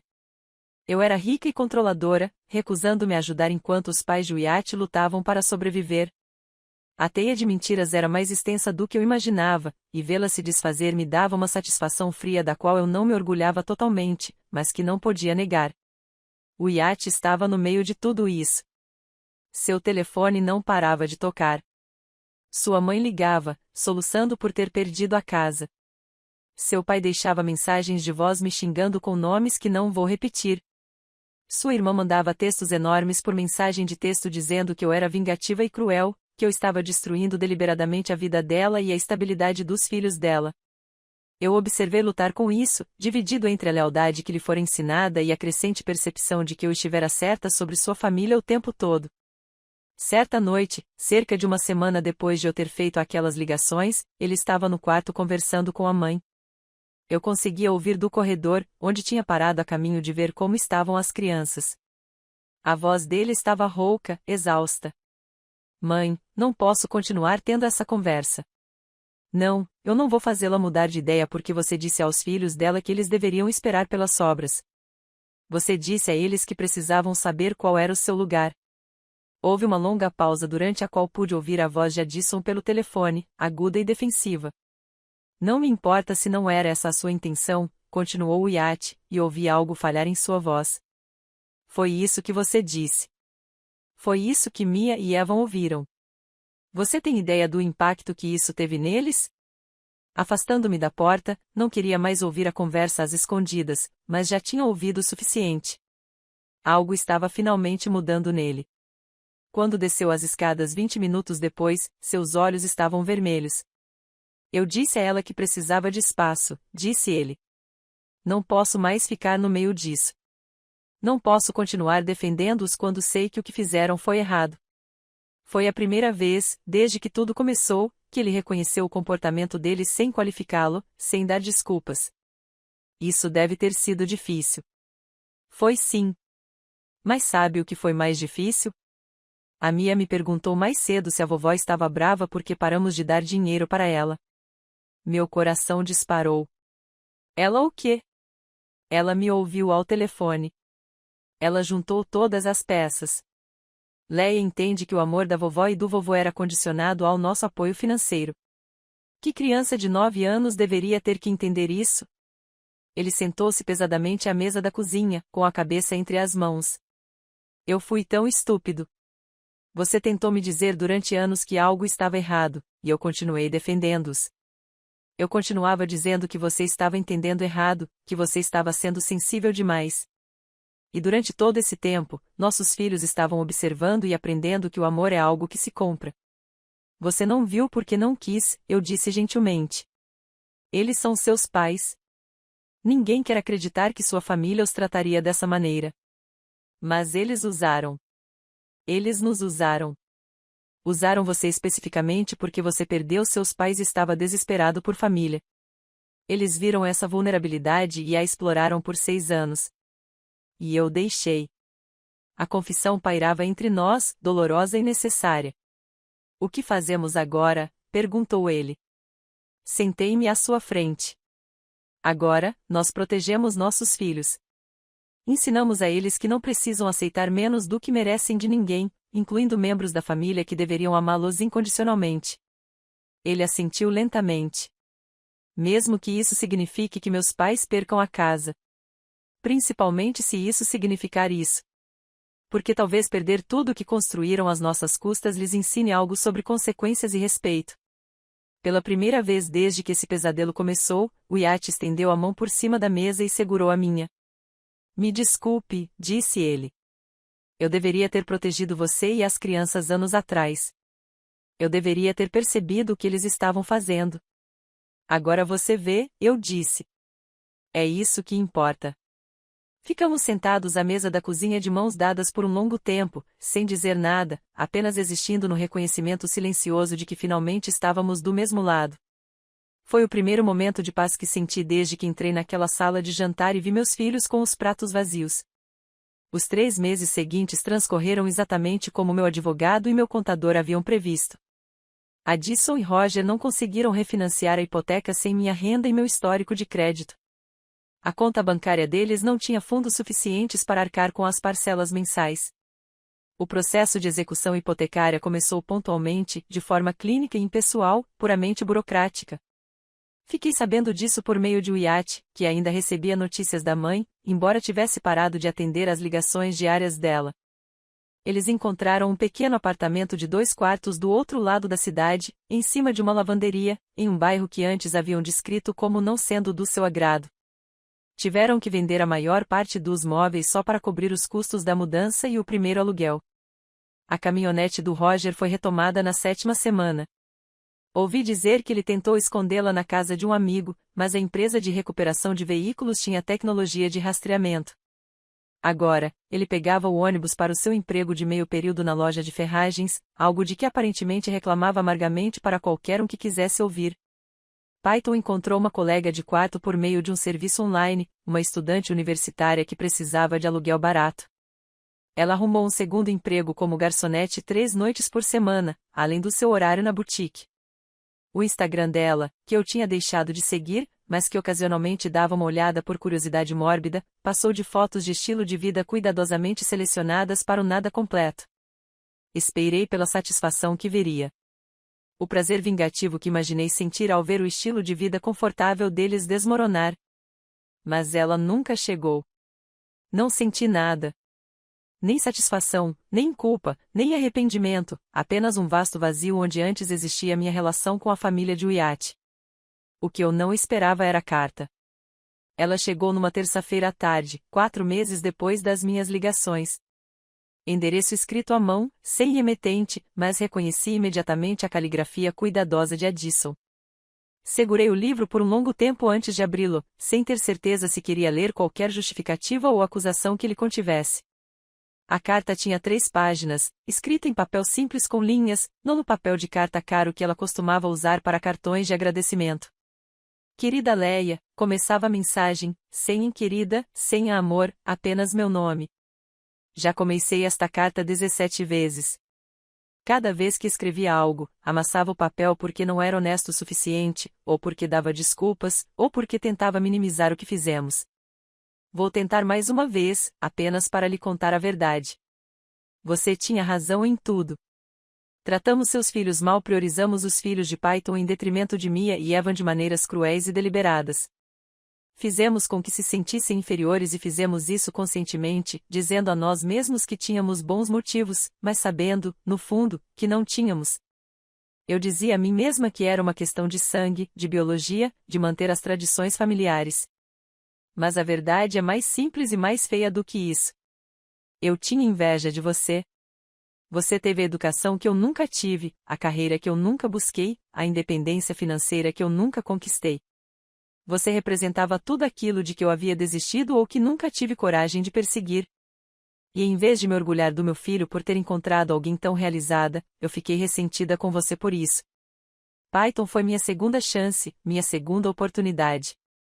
Eu me dediquei inteiramente aos filhos dela, tudo o que eu sentia que havia deixado de fazer com os meus. E quando você chegou com seu sucesso, seu dinheiro e sua confiança, eu vi como concorrente em vez de família. Então, peguei seu dinheiro e deixei você acreditar que isso lhe dava o direito de pertencer a algum lugar. Mas eu nunca realmente deixei você entrar. Nunca aceitei que seus filhos eram tanto meus netos quanto os de Peyton. Mantive você à distância enquanto te explorava até a última gota. E eu dizia a mim mesma que estava fazendo isso pela família, quando na verdade eu só estava sendo rancorosa e mesquinha. Perder a casa, perder nossa vida confortável. Isso me obrigou a analisar o que tínhamos feito. Roger e eu estamos morando em um apartamento de 2 quartos que custa mais por mês do que a nossa hipoteca. E mal conseguimos pagar as contas. Peyton está se matando de trabalhar só para dar um teto aos filhos. E nós que fizemos isso conosco, não com vocês. Não estou pedindo dinheiro. Não estou pedindo nada, exceto a chance, talvez um dia, de ser uma avó de verdade para Mia e Eva. Para mostrar a eles que adultos podem aprender, mudar e ser melhores. Para provar que sou capaz de amá-los como deveria ter amado desde o início. Se você não está preparado para isso, eu entendo. Se você nunca estiver preparado para isso, eu também entendo. Eu só precisava que você soubesse que eu vejo o que fizemos. Eu vejo claramente agora, e sinto muito. Estava assinado simplesmente, Addison. Sem carinho, sem cumprimentos, sem nenhuma das despedidas usuais. Li o livro 3 vezes antes de mostrá-lo ao Wyatt naquela noite. Ele o leu uma vez lentamente e depois o colocou sobre a mesa da cozinha, entre nós. O que você acha? Perguntou ele. Acho que é a primeira coisa sincera que ela me disse em 6 anos, respondi. Mas não sei se uma letra muda alguma coisa. Você quer isso? Essa era a verdadeira questão. Eu queria reconstruir um relacionamento com pessoas que haviam magoado meus filhos tão deliberadamente? Eu queria correr o risco de deixá-las voltar para as nossas vidas? Ainda não sei, admiti. Pergunte-me novamente daqui a alguns meses. O Wyatt e eu começamos a fazer terapia de casal no 2º mês, depois de uma briga particularmente feia, na qual ele me acusou de ser vingativa e eu acusei de ser covarde. Nossa terapeuta, uma mulher chamada Doutora Tim, tinha o dom de romper com nossas defesas e nos fazer encarar verdades incômodas. Ela ajudou o Wyatt a entender o quão profundamente sua mãe o havia condicionado a priorizar as necessidades emocionais dela acima das de todos os outros, inclusive as de seus próprios filhos. Ela explicou-lhe o padrão de manipulação, mostrando-lhe como Addison o havia treinado desde a infância para acreditar que um bom filho nunca questionava a mãe, nunca estabelecia limites, nunca escolhia a própria família em detrimento da dela. Foi doloroso vê-lo lidar com essa constatação. De certa forma, o Wyatt estava de luto pela mãe que pensava ter, tentando aceitar a realidade de quem ela realmente era. Por minha parte, o Dr. T me ajudou a perceber como a perda dos meus pais me tornou vulnerável à manipulação de Addison, como minha necessidade desesperada de conexão familiar me cegou para sinais de alerta que eu teria percebido de outra forma. Ela não me absolveu da culpa por ignorar meus instintos, mas me ajudou a entender por que eu tinha feito isso. A terapia não fez milagre. Continuávamos brigando. Havia noites em que eu dormia no quarto de hóspedes porque não suportava ficar perto dele. Mas, aos poucos, fomos construindo algo mais forte do que tínhamos antes. O Wyatt começou a impor limites à sua família de maneiras que nunca havia feito antes. Quando sua mãe tentou ligar para reclamar do apartamento, ele disse que não conseguia ouvir aquela conversa e desligou. Quando Python lhe enviou longas mensagens de texto me culpando por seus problemas, ele respondeu com uma única frase: "Você é responsável por suas próprias escolhas." Quando Roger tentou fazê-lo se sentir culpado por abandonar a família, Wyatt finalmente lhe disse que família é uma via de mão dupla e que ele não ia mais ser o único a se sacrificar. Foi notável vê-lo reencontrar sua força após 34 anos de condicionamento físico. Doloroso, mas notável. As maiores mudanças, porém, aconteceram com nossos filhos. Mia parou de se desculpar por tudo. Eu nem tinha me dado conta de quantas vezes ela se desculpava até que ela parou de fazer isso. Pedir desculpas por repetir o prato no jantar. Pedir desculpas por precisar de ajuda com a lição de casa. Pedir desculpas por estar presente em espaços que ela tinha todo o direito de ocupar. Tudo isso foi desaparecendo aos poucos quando ela percebeu que não precisava conquistar seu lugar na própria família. Evan começou a falar sobre seus sentimentos em vez de reprimi-los. Quando algo o incomodava, ele dizia. Quando estava com raiva, magoado ou confuso, ele nos contava. Em vez de se calar e se retrair, ele começou a ocupar espaço novamente.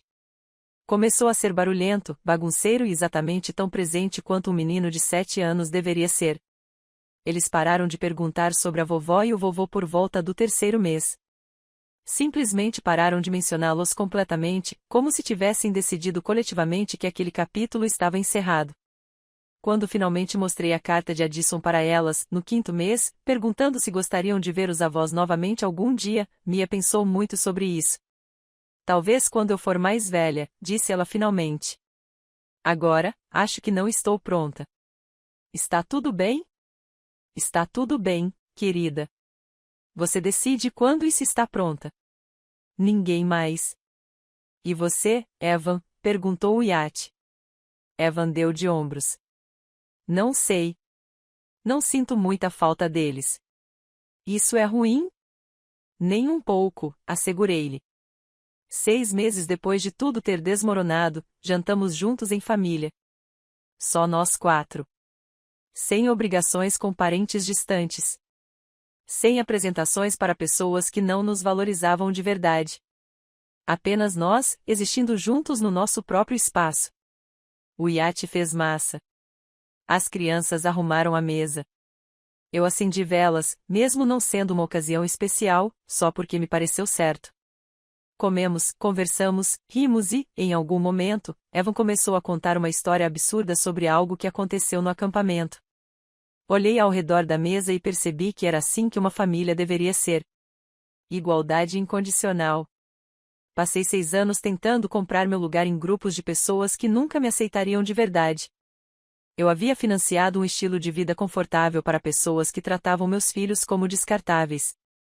Eu havia passado cheques, ignorado sinais de alerta e me convencido de que o amor simplesmente se manifestava de forma diferente em famílias diferentes. Mas eu estava enganada. O amor não se resume a pratos vazios, crueldade gratuita e a ser mandada saber qual é o seu lugar. O amor não vem com condições, hierarquias e planos de pagamento. O amor verdadeiro é assim: um jantar de massa numa terça-feira à noite, com molho na toalha de mesa, crianças falando ao mesmo tempo e ninguém se preocupando em decidir quem merece o quê. Eu havia destruído a estrutura tóxica que vinha apoiando há anos. E das cinzas, estávamos construindo algo real. Os gritos que ecoaram pela casa de Addison na noite em que fiz aquelas ligações telefônicas eram o som das consequências que chegavam depois de anos sendo mantidas à distância.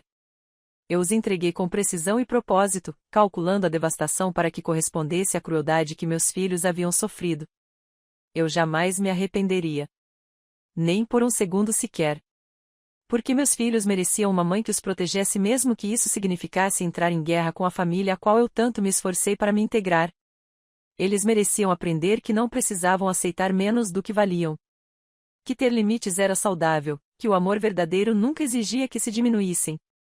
E se ensinar isso a eles significasse desmantelar a vida confortável de alguém, então esse seria um preço que eu pagaria sempre. Essa história sobre justiça e limites te prendeu do começo ao fim. Clique em gostei agora mesmo. Minha parte favorita foi quando Leia cronometrou sua vingança para exatamente 18 minutos, coincidindo com o tempo que seus filhos ficaram sentados com os pratos vazios. Qual foi o seu momento favorito? Deixe um comentário abaixo. Não perca mais histórias impactantes como essa.